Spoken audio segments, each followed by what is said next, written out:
عليه ونعوذ بالله من شرور أنفسنا ومن سيئات أعمالنا من يهد الله فلا مضل له ومن يضلله فلا هادي له ونشهد أن لا إله إلا الله وحده لا شريك له ونشهد أن سيدنا وحبيبنا وسندنا ومولانا محمدا عبده ورسوله قال الله تبارك وتعالى في كلامه المجيد وفرقانه الحميد فأعوذ بالله من الشيطان الرجيم بسم الله الرحمن الرحيم والفجر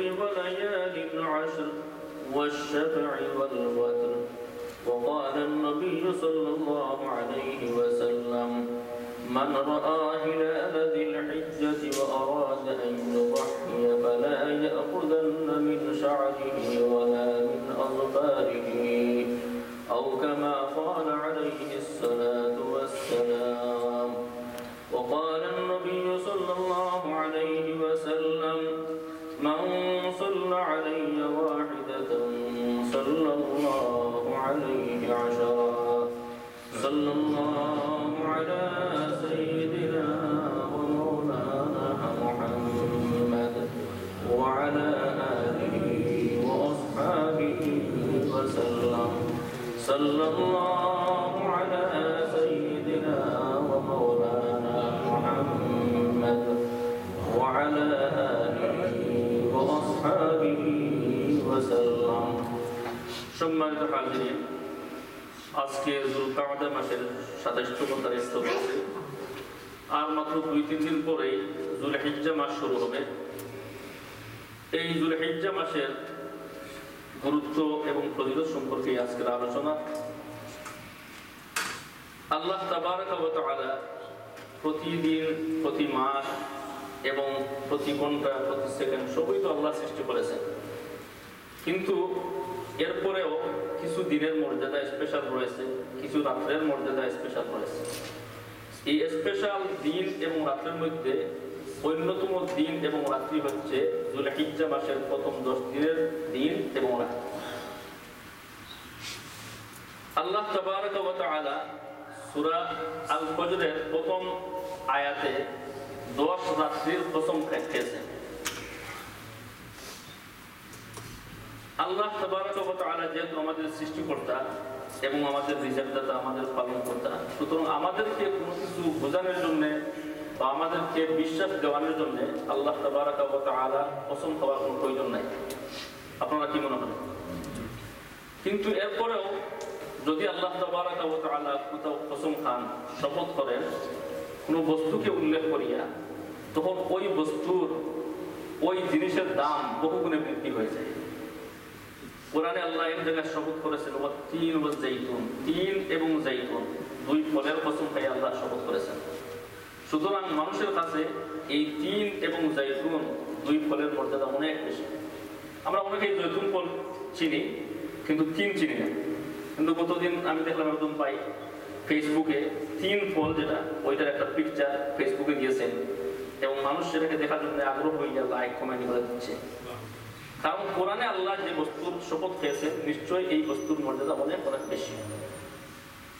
কোথাও আল্লাহ তাবারক ওয়া তাআলা কোন পাহাড়ের কসম খেয়েছেন তুর পাহাড়ের কসম খেয়েছেন এজন্য মানুষের মনের মধ্যে আগ্রহ থাকে যে জীবনে যদি একবার সুযোগ পাই ওই তুর পাহাড়টা যেন আমি দেখি যে পাহাড়ের কসম খাওয়ার কারণে সেই পাহাড়ের মর্যাদা বৃদ্ধি হয়ে গেল যে ফলের কসম খাওয়ার কারণে ফলের মর্যাদা বৃদ্ধি হয়ে গেল যে রাত্রের কসম খাইয়া আল্লাহ কথা শুরু করেছেন সেই রাতের মর্যাদা কি বৃদ্ধি হবে না অবশ্যই বৃদ্ধি হবে এখন এই রাত্রগুলো কোন কোনটি আল্লাহ সরাসরি সেই রাতের কথা উল্লেখ করেন নাই যে কোন রাতে আল্লাহ কসম খেয়েছেন কিন্তু বেশিরভাগ মুফাসসিরে কেরামের রায় হচ্ছে ওই রাতগুলো হচ্ছে যুলহিজ্জা মাসের প্রথম 10 দিনের রাত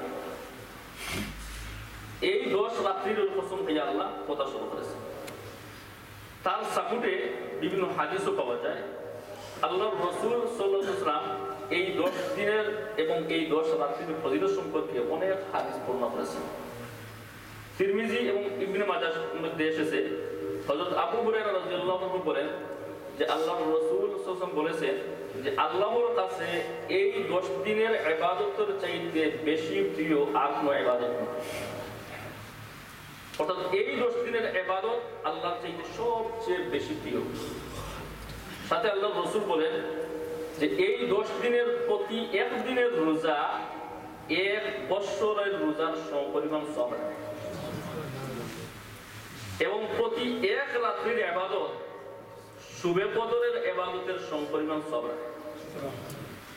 এক মাস রোজা রাখার জন্য আমরা কত চেষ্টা করি, কত কষ্ট করি, কিন্তু মাত্র একদিন রোজা রাখেন এই 10 দিনের মধ্যে আপনি এক বছর রোজা রাখার সমপরিমাণ সওয়াব পেয়ে যাবেন।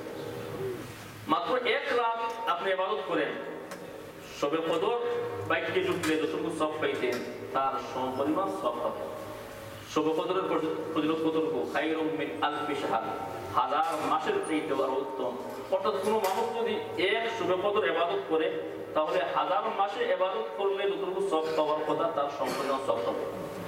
এমন আপনি এত সহজ আল্লাহর পক্ষ থেকে অফার চলতেছে, বিগ সেল চলতেছে যে মাত্র একটা রাত তোমরা ইবাদত করো এই রাত্রিগুলিতে, এর বিনিময়ে তোমরা শবে কদরের সওয়াব পাবে।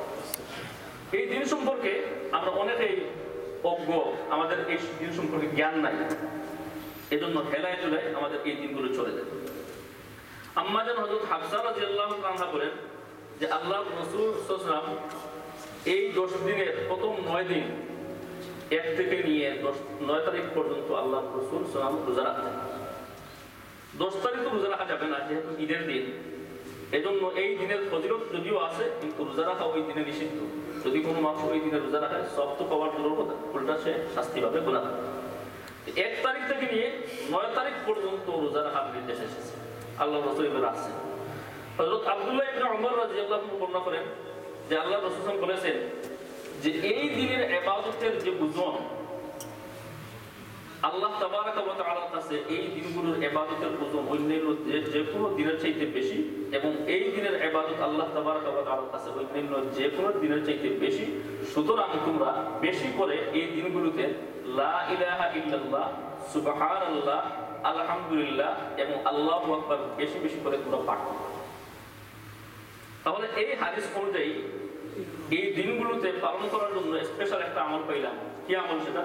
যে আমরা যেন বেশি করে পড়ি, সবাই বলেন সুবহানাল্লাহ, আলহামদুলিল্লাহ, লা ইলাহা ইল্লাল্লাহ এবং আল্লাহু আকবার। তাহলে স্পেশাল একটা আমল এই হাদিসে বাতানো হয়েছে। এখন প্রশ্ন হচ্ছে যে এই দিনগুলোকে এত ফজিলতপূর্ণ কেন বানানো হলো, তার কারণটা কি? উলামায়ে কেরাম তার উত্তর দিয়েছেন যে এর অন্যতম কারণ হচ্ছে যে এই দিনগুলোতে স্পেশালি 2টা আমল করা হয়, 2টি ইবাদত করা হয়, যেগুলো ওই দিনগুলোর সাথে খাস, ওই দিনগুলোর সাথে নির্দিষ্ট।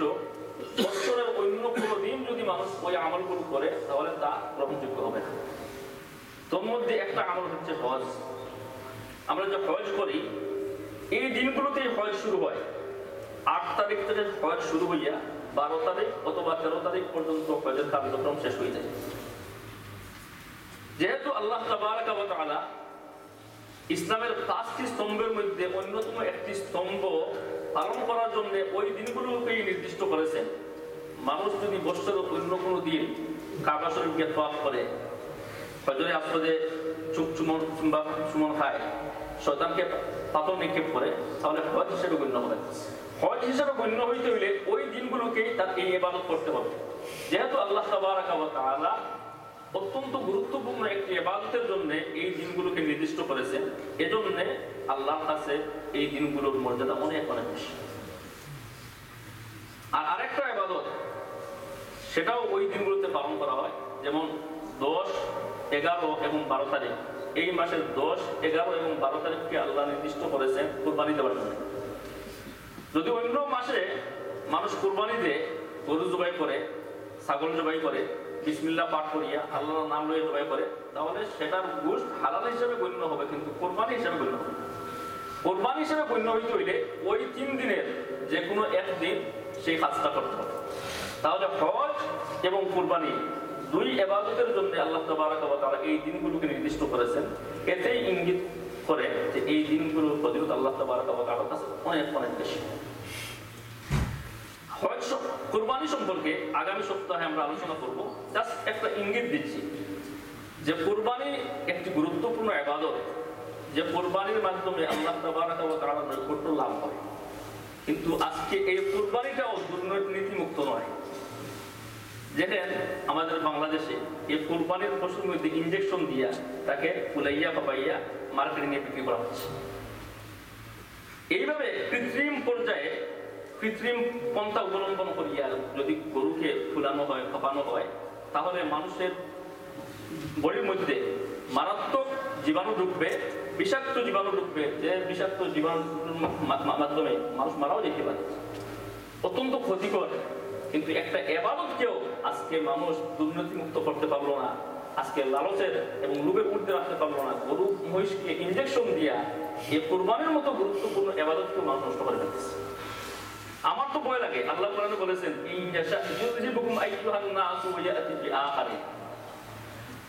যে তোমরা যদি এইভাবে আল্লাহর বিধানকে পরিবর্তন করো, দুর্নীতি করো, তাহলে হতে পারে আল্লাহ যদি চান তাহলে তোমাদেরকে সরাইয়া অন্য একটা জাতিকে নিয়ে আসতে পারে।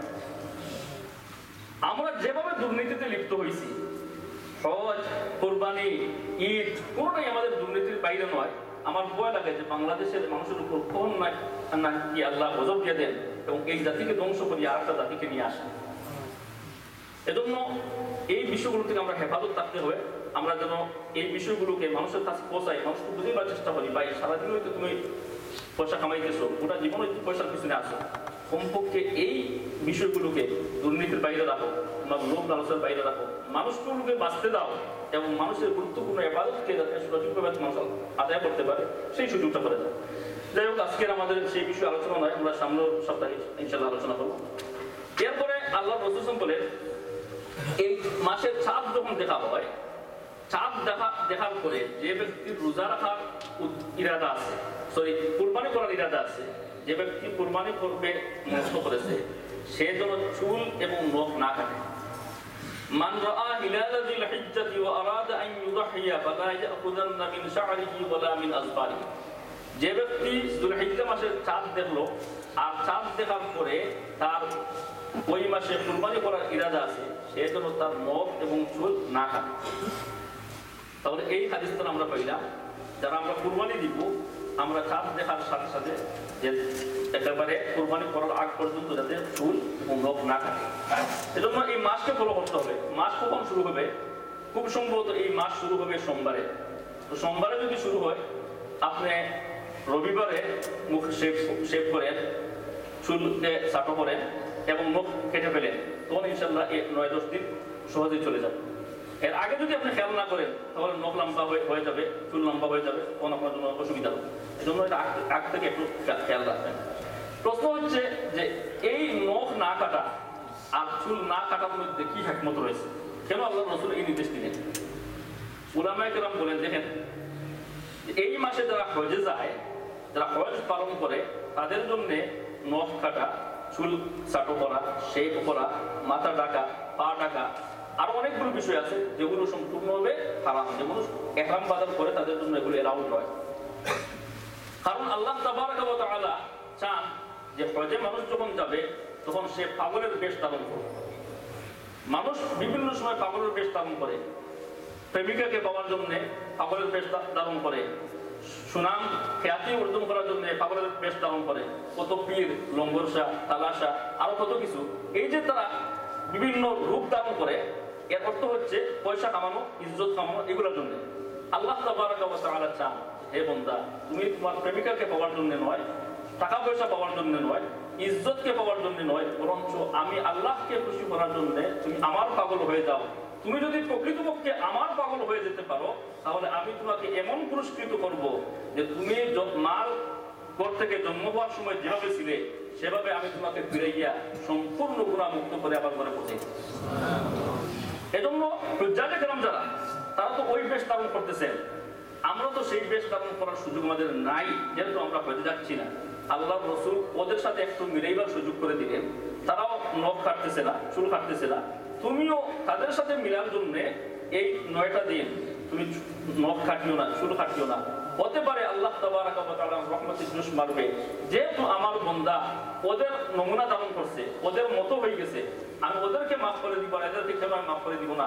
আল্লাহ তাবারাক ওয়া তাআলার রহমতে হয়তো জোশ মারতে পারে, আর আল্লাহ ওদের সাথে আমাদেরকে হয়তো মাফ করে দিতে পারে।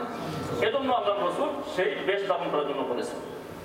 যাই হোক, এই দিনগুলোতে যেহেতু সব অনেক অনেক গুণ বেড়ে যায়, এজন্য আমাদেরকে এই দিনগুলোকে কিভাবে ইবাদতের মধ্যে কাটানো যায় সেই প্ল্যান করতে হবে। দেখেন, আমরা যে রমজান শরীফে রোজা রাখছি 19 ঘন্টা অথবা 20 ঘন্টা আমরা রোজা রাখছি, এবং বেশিরভাগ মানুষকে জিজ্ঞেস করেন, সবাই একই আনসার দেন, আলহামদুলিল্লাহ এই দিনগুলো অনেক ভালো গেছে, কোনো কষ্ট হয়নি। হয়তো 2-4 জন বলতে পারেন কষ্ট হয়েছে, কিন্তু বেশিরভাগ মানুষের মনে এই ধারণা যে এই দিনগুলো আমাদের খুব ভালো গেছে, কোনো কষ্ট হয়নি। যেহেতু 19 ঘন্টা বা 20 ঘন্টা রোজা রাখার এক্সপিরিয়েন্স আমাদের আছে, এমন তো দিন আরো অনেক শর্ট হয়েছে, আরো অনেক ছোট হয়েছে। বর্তমানে রোজা রাখতে গেলে মাত্র 13-14 ঘন্টার প্রয়োজন। এই দিনগুলোতে রোজা রাখা তো এত কঠিন না। আপনি এই দিনগুলোতে রোজা রাখার প্ল্যান করেন যে এই 9টা দিন আমি রোজা রাখবো, আপনি একদিন রোজা রাখবেন, 1 বছরের সমপরিমাণ সব পাবেন, এটা হচ্ছে আপনার বেনিফিট। 2 নম্বর হচ্ছে, আপনি যেহেতু রোজা রাখার জন্য সেহরি খাইতে উঠবেন, সেহরি খাইতে যখন উঠলেন, সেহরি খাওয়া শেষ, এখনো 10 মিনিট বাকি আছে, 5 মিনিট বাকি আছে, আপনি 4 রাকাত, 8 রাকাত অথবা 12 রাকাত তাহাজ্জুদের নামাজ পড়েন। অনেকের ওই তো গোটা বছর চলে যায়, তাহাজ্জুদের নামাজ পড়ার সুযোগ হয় না। যারা তাহাজ্জুদের নামাজ পড়েন তাদের আল্লাহ তাবারাক ওয়া তাআলার দরবারে বিশেষ মর্যাদা রয়েছে, আল্লাহ তাবারাক ওয়া তাআলার অত্যন্ত নৈকট্যশীল তারা হয়ে যান। তো আমরা যারা 12 মাস তাহাজ্জুদের নামাজ পড়তে পারি না, অন্তত এই সুযোগকে আমরা যেন কাজে লাগাই। যেহেতু আমি সেহরি খাওয়ার জন্য উঠবো, ওই সময়টাকে আমি 5 মিনিট 10 মিনিট আগে উঠিয়া আমি যেহেতু 4 রাকাত অথবা 8 রাকাত তাহাজ্জুদের নামাজ পড়তে পারি। এরপরে আপনি একটা প্ল্যান বানান। যদি কোনো মানুষ প্ল্যান না করে তাহলে ওই মানুষ সফল হতে পারে না, যেন প্ল্যান বানাইতে হবে। অনেক ওই বছর চলে যায়, আমরা কোরআন শরীফের 1 খতম করতে পারি না। যেহেতু অত্যন্ত বরকতপূর্ণ দিন এই 10 দিন, এই জন্য আমরা প্ল্যান বানান যে কমপক্ষে আমি 1 খতম কোরআন করব। আপনি 1 খতম কোরআন করতে গেলে যারা ভালোভাবে কোরআন করতে পারেন তাদের জন্য মাত্র 1 ঘন্টা সময় প্রয়োজন দেয়নি। 1 ঘন্টার সময়ে 3 পারা কোরআন তিলাওয়াত করা যায়। 1 ঘন্টা সময় দেন। আর যারা খুব দ্রুত কোরআন শরীফ পড়তে পারেন না, আপনার হয়তো 1.5 ঘন্টা লাগবে অথবা 2 ঘন্টা লাগবে, আপনি 2 ঘন্টা সময় দেন। সময় দিয়া এইভাবে 10 দিন যদি আপনি কোরআন তিলাওয়াত মধ্যে কাটান, তাহলে আপনার কোরআনের পূর্ণ 1 খতম হয়ে যাবে। এবং সাথে সাথে ওই যে সমস্ত তাসবিহের কথা বললাম, সুবহানাল্লাহ, আলহামদুলিল্লাহ, লা ইলাহা ইল্লাল্লাহ, আল্লাহু আকবার, এই তাসবিহগুলো বেশি বেশি করে পাঠ করবেন। আমরা আসলে সময়গুলোকে কাজে লাগাই না। আমি আমার অত্যন্ত শ্রদ্ধাভাজনের আঙ্কল, আমিও নিজেও এক্সারসাইজও যাই, উনিও যান। ওনাকে আমি গতকালকে বলেছি যে আপনি একটা কাজ করেন, আপনি যখন এক্সারসাইজ করবেন, দৌড়াইতেছেন 20 মিনিট অথবা 25 মিনিট, এই 20 মিনিট অথবা 25 মিনিট আপনার তো বেকার চলে যাচ্ছে। আপনি এই সময়টাতে সুবহানাল্লাহ সুবহানাল্লাহ পড়েন। 20 মিনিট যদি আপনি সুবহানাল্লাহ পড়েন, তাহলে চিন্তা করি দেখেন আপনি কত হাজার বার সুবহানাল্লাহ পড়তে পারবেন। মাত্র 30 সেকেন্ড সুবহানাল্লাহ পড়লে 100 বার পড়া যায়। আপনি 20 মিনিট সুবহানাল্লাহ পড়েন, আপনি কোন দিকে সময় চলে যাচ্ছে সেটাও বুঝতে পারবেন না, সাথে সাথে কয়েক হাজার বার সুবহানাল্লাহ হয়ে যাবে। আমরা তাফসীরে বলেছি, যদি কোনো মানুষ একবার সুবহানাল্লাহি ওয়া বিহামদিহি পাঠ করে, তাহলে সে 1,24,000 সওয়াব পাবে। মারা যাওয়ার সাথে সাথে না টাকা চলবে, না পাউন্ড চলবে, না ডলার চলবে, কিছুই চলবে না। সেখানকার কারেন্সি হচ্ছে সওয়াব, নেকি। আর এই সওয়াব এবং নেকি কামানোর একমাত্র পন্থা হচ্ছে আপনি আল্লাহর তাসবিহ পাঠ করেন, জিকির করেন। জিকিরের অন্যতম পন্থা হচ্ছে যে আপনি সুবহানাল্লাহ পড়েন, আলহামদুলিল্লাহ পড়েন। গাড়িতে উঠছেন, এখান থেকে ওয়ার্কেট যাইবেন, এই যাইতে সময় আপনার 40 মিনিট সময় লাগে। বাক করে ফেলেন যে 10 মিনিট আমি ইস্তেগফার করব, 10 মিনিট আমি দুরূদ শরীফ পড়ব, বাকি 10 মিনিট আমি আল্লাহু আকবার পড়ব, বাকি 10 মিনিট আমি লা ইলাহা ইল্লাল্লাহ পড়ব। এই 10 মিনিট যদি আপনি বাক করে ফেলেন, 40 মিনিটের ভিতরে কত হাজার বার দুরূদ পাঠ করা হবে, কত হাজার বার সুবহানাল্লাহ পাঠ করা হবে, কত হাজার বার আলহামদুলিল্লাহ পাঠ করা হবে। আমাদের দেশের যে হাবিব হুজুর ছিলেন, নাম তো অনেকেই শুনেছেন, উনি সবসময় কোরআন শরীফ তিলাওয়াত করতেন, বক্তব্য দিচ্ছেন, বক্তব্য দেওয়ার মধ্যখানে মুরব্বী হয়ে গেছেন, একটু বিরতি নিচ্ছেন, ওই বিরতির মধ্যে উনি তিলাওয়াত করতেছেন। পানি খাবেন, তো পানি হাত দিয়ে উঠে দিতেছেন, ওই সময় উনি সুবহানাল্লাহ পড়তেছেন, অথবা কোরআন শরীফের কোনো একটা আয়াত তিলাওয়াত করতেছেন। ওই সমস্ত নেককার মানুষ তারা একটা সেকেন্ডও বেকার কাটাইতে চান নাই, প্রতিটা সেকেন্ডের মূল্য দিয়েছেন। এজন্য আল্লাহ তাবারাকা ওয়া তাআলা তাদেরকে এত পুরস্কৃত করেছেন। তাদের ইজ্জত দুনিয়াতেও ছিল, আর আসল ইজ্জত তারা পরকালে পাবে। আসল ইজ্জতের মানে তারা পরকালে হবে। যেহেতু আল্লাহ তাবারাকা ওয়া তাআলার পক্ষ থেকে স্পেশাল অফার আসতেছে আগামী 10 দিন, যুলহিজ্জা মাসের 1 তারিখ থেকে নিয়ে 10 তারিখ পর্যন্ত আমরা যেন এই পুরো 10টা দিন ইবাদতের মধ্যে কাটাই। আল্লাহ তাবারাকা ওয়া তাআলা আমাদেরকে তৌফিক দান করুন। শুকর বলি আমি। Dear brothers, today I will be